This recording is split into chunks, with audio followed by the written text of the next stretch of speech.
Sir sir എന്താ ഇങ്ങനെ നോക്കി നിൽക്കുന്നത്? രവി ഉടനെ സ്വപ്നത്തിൽ നിന്ന് ഉണർന്ന പോലെ. എന്ത്? അല്ല, സാറ് കുറെ നേരമായി എന്നെ തന്നെ നോക്കിക്കൊണ്ട് നിൽക്കുന്നു, അതുകൊണ്ട് ചോദിച്ചാ. സോറി, ഞാൻ എന്തോ ചിന്തിച്ച് നിന്ന് പോയതാ. താൻ പൊക്കോ, കുക്കി ഒറ്റയ്ക്കല്ലേ, പൊയ്ക്കോ. പൊടുന്നനെ തന്നെ ദേവി ഐഷുവിൽ നിന്നും അകന്നു മാറി നിന്നുകൊണ്ട് പറഞ്ഞു. ഐഷു റൂമിലേക്ക് പോകുന്നതിന് മുമ്പ് തന്നെ ദേവിൻ തന്റെ റൂമിൽ കയറി വാതിൽ വലിച്ചടച്ചു. ഓ ഗോഡ്, എനിക്കിതെന്താ ഈ സംഭവിക്കുന്നത്? ഞാൻ എന്തൊക്കെ ചിന്തിച്ചു കൂട്ടുന്നത്?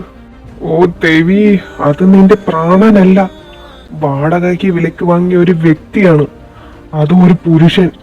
അവനെ കാണുമ്പോ നിന്റെ ചിന്തകളെന്താ ഇങ്ങനെ അതിര് കടക്കുന്നത്? He's not your Jia. Mark that fucking word in your mind.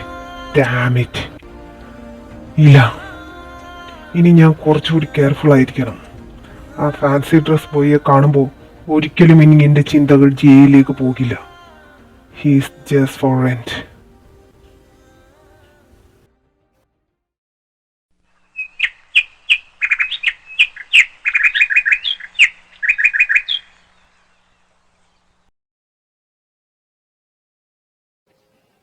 Good morning Devi. Good morning mummy. ദേവിന്റെ വേഷം കണ്ട് ജാനറ്റ് ചോദിച്ചു. അല്ല മോനെ, ഇന്ന് രാവിലെ തന്നെ നീ ഓഫീസിലേക്ക് പോകാൻ റെഡിയായോ? യാ മമ്മി, ഇന്നൊരു മീറ്റിംഗ് ഉണ്ട്. By the way, where is Cookie? മോൻ ഉറങ്ങുകയാ.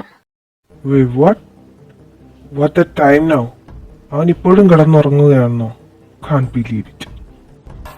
അത് മോനെ, ആ കൊച്ചൻ കൂടെയുള്ളത് കൊണ്ടാവും പതിവില്ലാതെ കുക്കി ഉറങ്ങുന്നത്. ഇല്ലെങ്കിൽ നിനക്കറിയാലോ, അവൻ ഷാർപ്പ് 6 മണിക്ക് തന്നെ എണീക്കുന്നതല്ലേ. അത് കേട്ടതും ദേവിയിൽ ദേഷ്യത്തിന്റെ അളവ് ഉയരുകയാണ് ചെയ്തത്. ഓ, പുതിയ ആളുകളൊക്കെ എത്തിയതോടുകൂടി കുക്കി ഡിസിപ്ലിനൊക്കെ മറന്നു തുടങ്ങി കാണും. ഇതിനൊക്കെ കാരണം ആ ചെറുക്കനാ. അവനെ ഞാനിന്ന്. പറഞ്ഞു പൂർത്തിയാക്കുന്നതിന് മുമ്പ് തന്നെ മുന്നോട്ട് നീങ്ങിയ ദേവിനെ ജാനറ്റ് തടയുന്നു. നിക്ക് മോനെ, നിക്ക്. നീ ഇപ്പോ ചെന്ന് അവരെ വിളിക്കേണ്ട. ഇന്നലെ കുക്കിമോൻ ഉറങ്ങിക്കാണില്ല, ആ കൊച്ചിനെ ഉറങ്ങിയിട്ടുണ്ടാവില്ല. അതാവും എണീക്കാൻ വൈകുന്നത്. പിന്നെ ആ കൊച്ചിന് ഇവിടുത്തെ ചീട്ടകളും രീതികളൊന്നും അറിയില്ലല്ലോ. അറിഞ്ഞു കഴിയുമ്പോൾ അതൊക്കെ അവനും പെരുമാറിക്കോളും, പൊരുത്തപ്പെട്ടുകൊള്ളും. എന്നോർത്തി കുക്കിയെ വഷളാക്കാൻ വിടണമെന്നാണോ മമ്മി പറയുന്നത്? ഒന്ന് അടങ്ങ് തിരിനി, അവൾ അങ്ങനെയാണോ പറഞ്ഞത്? ജോഗിങ്ങിന് പോയ ശേഷം അകത്തേക്ക് കയറി വന്ന എബ്രഹാം പറഞ്ഞു തുടങ്ങി. അങ്ങനെ ഉദ്ദേശിച്ചല്ലടാ അവള് പറഞ്ഞത്. ജെനി പറഞ്ഞതാ ശരി. ആ ചെറുക്കൻ ഈ വീടുമായിട്ടൊന്ന് പൊരുത്തപ്പെട്ടോട്ടെ. എന്താണേലും കുക്കിമോന് വെക്കേഷൻ 2 മാസം ഉണ്ട്. അതുവരെ ആ ചെക്കന് കൂടെ നിക്കണമല്ലോ. അപ്പോ നമുക്ക് പയ്യെ പയ്യെ ആ കൊച്ചിനെ പറഞ്ഞ് മനസ്സിലാക്കാമെന്നേ. ഓക്കെ. തീരെ താല്പര്യമില്ലാത്ത രീതിയിൽ പറയുന്ന ദേവിനെ കണ്ട് ജാനറ്റും എബ്രഹാമും പരസ്പരം നോക്കി ഒരു ദീർഘനിശ്വാസം എടുത്തു. എബ്രഹാം ദേവിന്റെ തോളിൽ തട്ടി പറഞ്ഞു. മോനെ, നീയാ ഇങ്ങനൊരു ഡിസിഷൻ എടുത്തതും ഐസക്കിനെ കൊണ്ട് ഇങ്ങനെ ഒരു വേഷം കെട്ടിച്ചതും. എന്നിട്ട് നീ തന്നെ അതിനൊക്കെ എതിർക്കാൻ തുടങ്ങിയാലോ? യഥാർത്ഥത്തിൽ ദേഷ്യപ്പെടേണ്ടത് ഞങ്ങളല്ലേ? ഒരു പയ്യനെ സ്ത്രീ വേഷം കെട്ടിച്ച് വീട്ടിൽ കയറ്റിയതും എന്റെ കൊച്ചുമകനെ കളിപ്പിക്കുന്നതിനും. എന്നിട്ടും ഞങ്ങൾ എല്ലാത്തിനും നിന്റെ കൂടെ തന്നെ നിൽക്കുന്നില്ലേ? നിന്റെ തീരുമാനത്തിന് വേണ്ടി വിട്ടും തരുന്നുണ്ട്. അതുകൊണ്ട് നീ ഒന്ന് സംയമനം പാലിക്കണം. എല്ലാം നല്ലതേ വരൂ. എബ്രഹാം ദേവിനെ ആശ്വസിപ്പിച്ചുകൊണ്ടിരിക്കുകയാണ്. കുക്കി തിടുക്കത്തിൽ അവിടെ കൂടി വന്നത്. അല്ല, ഇതിപ്പോ എന്താ കഥ? അത് ഞാനല്ലേ നിന്നോട് അങ്ങോട്ട് ചോദിക്കേണ്ടത്.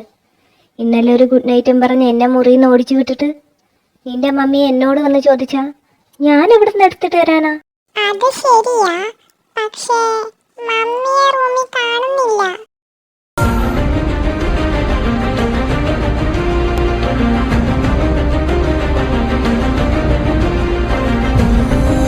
മോനെ, ജിയ. ജാനറ്റ് പറഞ്ഞു പൂർത്തിയാക്കുന്നതിന് മുമ്പ് തന്നെ തെവിൻ മുകളിലത്തെ മുറി ലക്ഷ്യമാക്കി നടന്നു. വാതിൽ മലർക്കെ തുറന്ന് തെവിൻ ചുറ്റും നോക്കി. ജിയ, ജിയ. ഓ, ഐസക്. ഐസക്, ഞാനിവിടെ ഉണ്ട് സാർ, ഈ ബാത്റൂമിൽ. റെസ്റ്റ് റൂമിൽ നിന്നുമുള്ള ഐഷുവിന്റെ മറുപടി കേൾക്കെ ടെവിൻ ദീർഘനിശ്വാസം എടുത്തു. അവിടേക്ക് തിരിഞ്ഞു നോക്കിയതും കണ്ടു തല മാത്രം പുറത്തേക്കിട്ടുകൊണ്ട് ഐഷു ടെവിനെ നിസ്സഹായതയോടെ നോക്കുന്നത്. എന്റെ എന്തു പറ്റി? അത് അത് വാ തുറന്ന് പറയടാ. വാതിൽ തള്ളി തുറന്ന് ടെവിൻ ഐഷുവിനെ തന്റെ അടുക്കലേക്ക് ചേർത്ത് നിർത്തി. ഐഷുവിനെ അടിമുടി നോക്കി. എന്നാൽ ഭയക്കും വിധം ഒന്നും തന്നെ ടെവിൻ കണ്ടില്ല. കാരണം ഐഷുവിന്റെ കോസ്റ്റ്യൂം ഒരു കേടുപാടും കൂടാതെ അവന്റെ ശരീരത്തിൽ തന്നെ ഉണ്ടായിരുന്നു.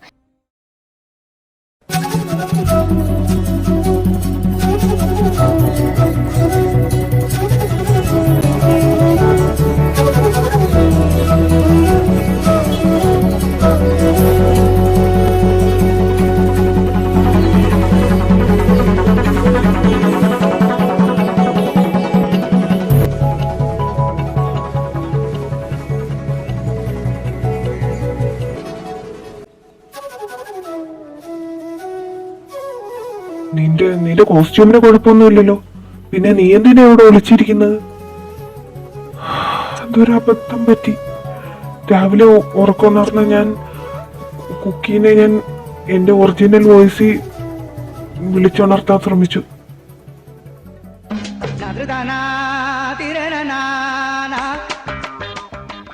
എന്നിട്ട് അവന് മനസ്സിലായോ? അറിയില്ല സാർ. സ്വബോധം വന്നപ്പോഴാ ഞാൻ ഈ ബാത്റൂമിലോട്ട് ഓടി വന്ന് വാതിൽ വലിച്ചടച്ചത്.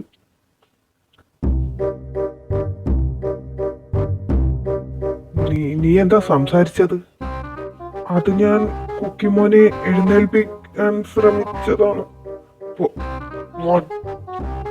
എന്നിട്ട് കുക്കി അത് കേട്ടോ?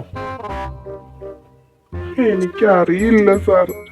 ഉറക്കത്തിൽ കിടന്ന് ഒരു 10 മിനിറ്റ് കൂടി ഡാഡി എന്ന് പറഞ്ഞിട്ട് അവൻ തിരിഞ്ഞു കിടന്നുറങ്ങി. അവൻ കണ്ണു തുറന്നിരുന്നോ? ഇല്ല, കണ്ണടച്ചാ പറഞ്ഞത്. ഗോഡ്, അവൻ ഞാനാണെന്ന് വിചാരിച്ചു കാണും. Sorry sir.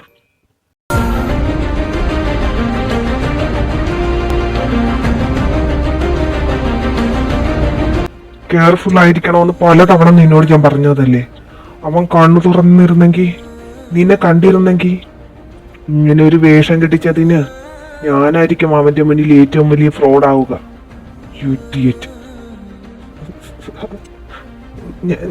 അറിയാതെ. ഓക്കെ, ഇനി ഇങ്ങനെയൊന്നും സംഭവിക്കാതെ നോക്കിക്കോണം.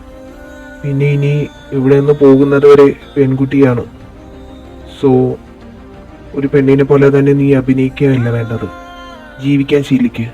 ഇല്ലെങ്കിൽ ഇന്ന് നടന്നതുപോലെ ഇനിയും ആവർത്തിക്കും. You got it? വേർഡ്സ് ഞാൻ ശ്രദ്ധിച്ചോളാം. ഞാൻ എന്തെങ്കിലും പറഞ്ഞാൽ അതിന് കറക്റ്റായ മറുപടി എനിക്ക് കിട്ടിയിരിക്കണം. അല്ലാതെ ആ എന്നൊക്കെ പറഞ്ഞ് എന്നെ ഇറിറ്റേറ്റ് ചെയ്യരുത്.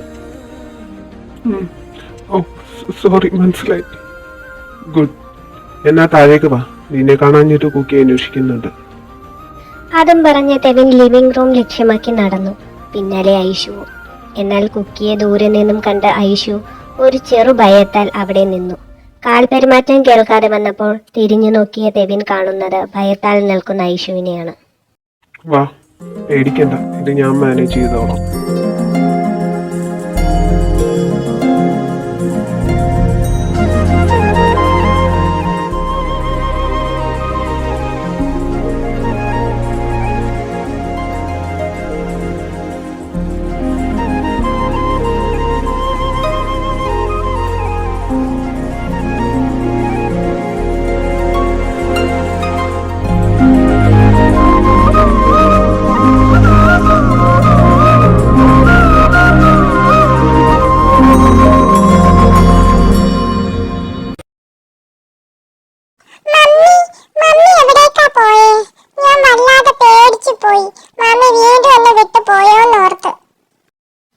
അയ്യേ, അപ്പൊ ഇത്രയുള്ളൂ എന്റെ കുക്കിമോൻ.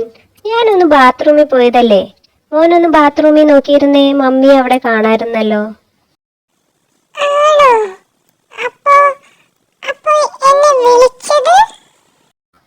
ഒരു ഓർമ്മയില്ലെന്ന പോലെ കുക്കി പറഞ്ഞു. പെട്ടെന്ന് തന്നെ ഇടയിൽ കയറി തെവിനും അവന് മറുപടി നൽകി.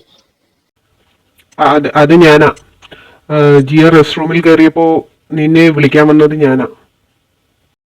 ഡാഡി ആയിരുന്നോ? എന്നിട്ട് എന്നെ ഉണർത്താതെ പോയതെന്താ? ആ, അതെനിക്കൊരു കോൾ വന്നു, അപ്പൊ അത് അറ്റൻഡ് ചെയ്യാൻ വേണ്ടി പോയതാ. ആണോ? ഞാൻ കരുതി മമ്മിക്കെന്താ ബോയിയുടെ സൗണ്ട് ഒന്ന്. പിന്നെ ഉറക്കം വന്നപ്പോ അതുകൊണ്ട് ഞാൻ ഡാഡി ആയിരുന്നെന്ന് കണ്ടുമില്ല. അതും പറഞ്ഞ ആലോചനയിൽ നിന്ന് കുക്കിയുടെ ശ്രദ്ധ തിരിക്കും വിധം അവിടെ വീട് ശബ്ദമുയർന്നു. ജിയ, മോനൊന്നും കറക്റ്റ് 6 മണിക്ക് എഴുന്നേൽക്കും. ഇന്ന് കിടന്നുറങ്ങിപ്പോയതുപോലെ നാളെ ആവർത്തിക്കരുത്, ഓക്കെ? സോറി, ഞങ്ങൾ ഇന്നലെ കഥയൊക്കെ പറഞ്ഞു കിടന്നപ്പോൾ ഒരുപാട് വൈകിയാ ഉറങ്ങിയത്. അതുകൊണ്ട് നാളെ ഞങ്ങൾ കറക്റ്റ് 6 മണിക്ക് തന്നെ എണീറ്റോളാം. അത് ഞാൻ മോനോട് പറഞ്ഞിരുന്നു, നിങ്ങൾ രണ്ടുപേരും ഉറങ്ങാൻ വൈകിക്കാണുമെന്ന്. ഇവരുടെ സംസാരത്തിനിടെയാണ് പുറത്ത് കോളിംഗ് ബെല്ലിന്റെ ശബ്ദം കേൾക്കുന്നത്. അങ്ങോട്ടേക്ക് വാതിൽ തുറക്കാൻ പോയ ജാനറ്റ് വാതിൽ തുറന്നതും കാണുന്നത് പുഞ്ചിരിയോടെ നിൽക്കുന്ന മാർക്കോസിനെയാണ്. അല്ല, മോനായിരുന്നു. വരൂ. ആരാ ജനിയത്? അത് മാർക്കോസാ, ഐസക് മോന്റെ ഫ്രണ്ട്. ഐസക് മോനോ? അതാരാ?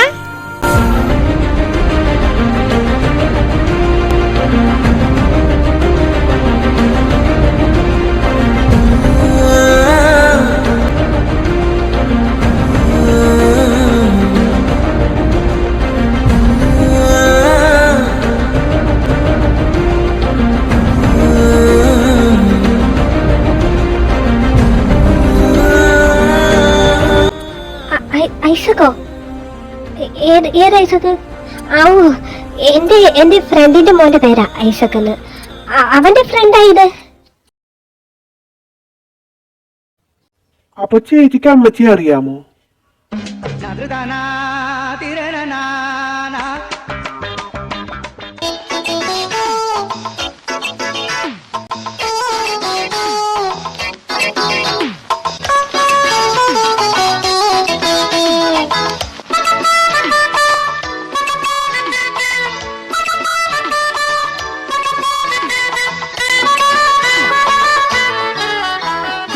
അത് മോനെ, നിനക്കറിയില്ലേ, നിന്റെ അമ്മയും ഞാനും കോളേജ് മുതൽ ഫ്രണ്ട്സാണ്. ഗ്രാനി അപ്പോ അങ്കിളിനെ അറിയില്ലേ? കുക്കി സംശയത്തോടെ ചോദിച്ചു. അതിന് ഞാൻ വന്നത് ദേ ഇതിനെ കാണാനാ എന്നും പറഞ്ഞ മാക്രി ഐഷുവിന് നേരെ വിരൽ ചൂണ്ടിക്കൊണ്ട് പറഞ്ഞു. അത് കണ്ട് കുക്കി ഒഴികെ മറ്റുള്ളവർ ഞെട്ടി. പെട്ടെന്നായി ഔചിത്യപൂർവ്വം അവിടെ ഐഷുവിന്റെ ശബ്ദമുയർന്നു. അതെ അതെ, ഫ്രണ്ടാണ്, ബോയ് ഫ്രണ്ട്. ഞാൻ സ്നേഹിക്കുന്നയാള്. 2 മാസം കഴിഞ്ഞ് ഞങ്ങളുടെ വിവാഹമാണ്. അത് ക്ഷണിക്കാൻ വേണ്ടിയാണ് ഞാനിവിടെ വന്നത്. എന്നെ കാണാൻ വന്നപ്പോൾ മാർക്കോസ് എന്നെ അന്വേഷിച്ച് ഇവിടെ വന്നതാ.